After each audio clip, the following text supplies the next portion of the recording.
جی اس وقت میں موجود ہوں گلگت بلتستان کے خوبصورت ترین علاقے پھنڈر میں۔ بہت پرسکون ماحول ہے، بہت خوبصورت نظارے ہیں، اور میں اتنا یہاں آ کے مجھے اچھا لگ رہا ہے کہ میں بیان نہیں کر سکتا۔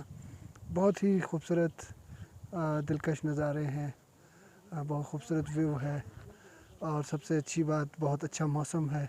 اور یہ جو پیچھے بائک نظر آ رہی ہے، یہ میری بائک ہے جس پر میں نے سفر کیا، یہاں پر آیا۔ ہمارے ساتھ تقریباً 16 دوست ہیں، یہاں ہمارے اور بھی دوست ہمارے ساتھ موجود ہیں جو اس سفر میں ہمارے ساتھ شریک ہیں، اور دو گاڑیاں ہیں ہمارے ساتھ، اور تقریباً کوئی 5 موٹر سائیکلیں ہیں جس پر ہم اپنا ساز و سامان لے کر یہاں آئے ہیں، اور اس خوبصورت علاقے کو دیکھ رہے ہیں۔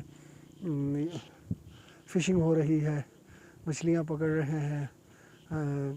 پھنڈر آئیں اور مچھلی نہ کھائیں تو پھنڈر کا دورہ جو ہے وہ مکمل نہیں ہو سکتا ہے۔ تو بہت ہی خوبصورت نظارے ہیں، علاقہ ہے۔ آپ بھی کوشش کیجیے گا کہ پہلی فرصت میں آئیے گا۔